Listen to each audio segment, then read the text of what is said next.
Halo, selamat datang lagi di sesi kupas tuntas kita. Hari ini kita fokus ke momen yang, krusial banget dalam argumen atau presentasi, bagian penutupnya, atau ya sering disebut grand finale. Sumber kita kali ini bab 16 dari buku Win Every Argument. Nah, bab ini khusus ngebahas gimana caranya mengakhiri argumen dengan kuat.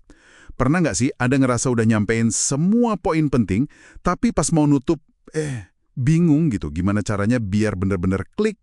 Ada kutipan bagus nih dari Lord Mancroft, relevan banget. Pidato itu kayak hubungan asmara katanya. Siapapun bisa mulai, tapi butuh keahlian tinggi buat mengakhirinya.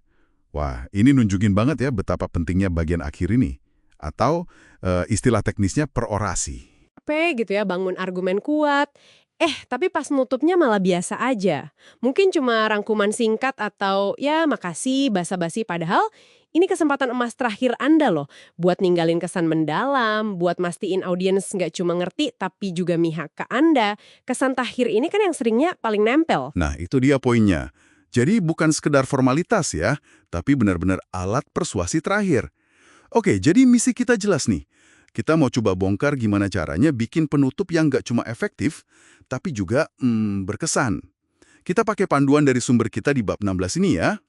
Yuk, kita bedah lebih dalam. Kenapa sih penutup ini sebegitu pentingnya? Secara psikologis gitu. Iya, jadi sumber kita ini menekankan ada efek psikologis, namanya recency effect, efek kebaruan, gitu. Orang itu cenderung ingat hal terakhir yang mereka dengar. Nah, jadi penutup yang kuat itu bakal nimpa info sebelumnya dan jadi pesan utama yang dibawa pulang sama audiens. Ini bukan tempatnya buat ragu-ragu atau malah ngenalin ide baru. Apalagi kedengeran capek. Justru di momen akhir, ini Anda harus tampil paling meyakinkan.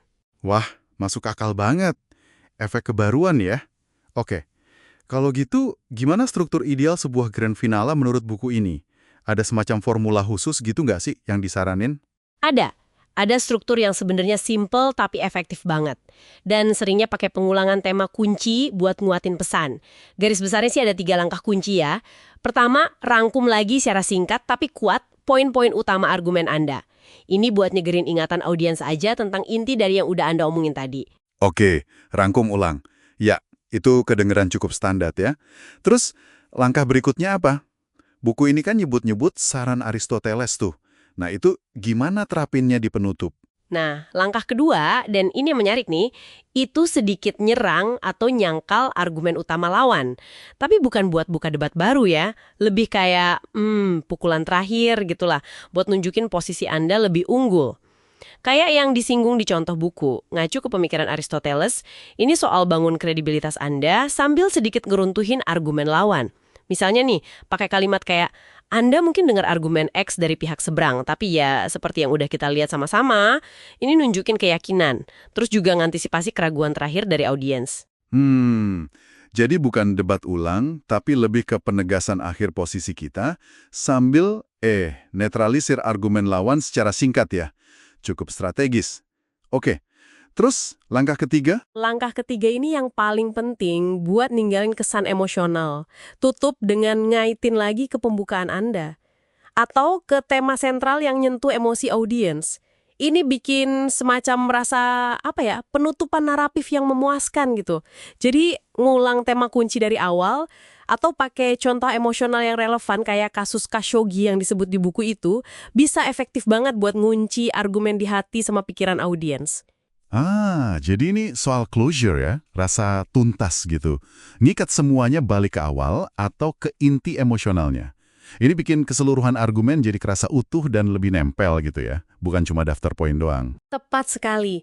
Pengulangan tema sama kaitan balik ini bikin pesan Anda jadi lebih lengket.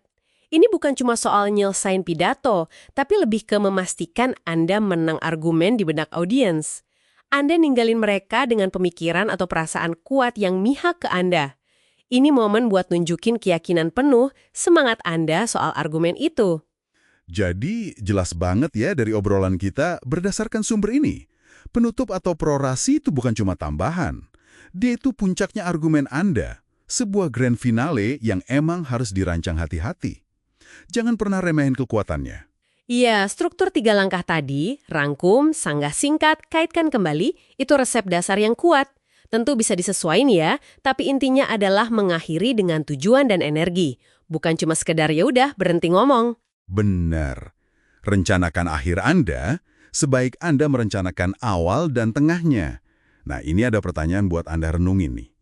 Setelah dengar wawasan dari bab 16 ini, elemen mana dari struktur penutup, itu apa itu? Merangkum, atau menyanggah, atau mengaitkan kembali, yang menurut Anda paling perlu Anda perkuat di argumen atau presentasi Anda berikutnya.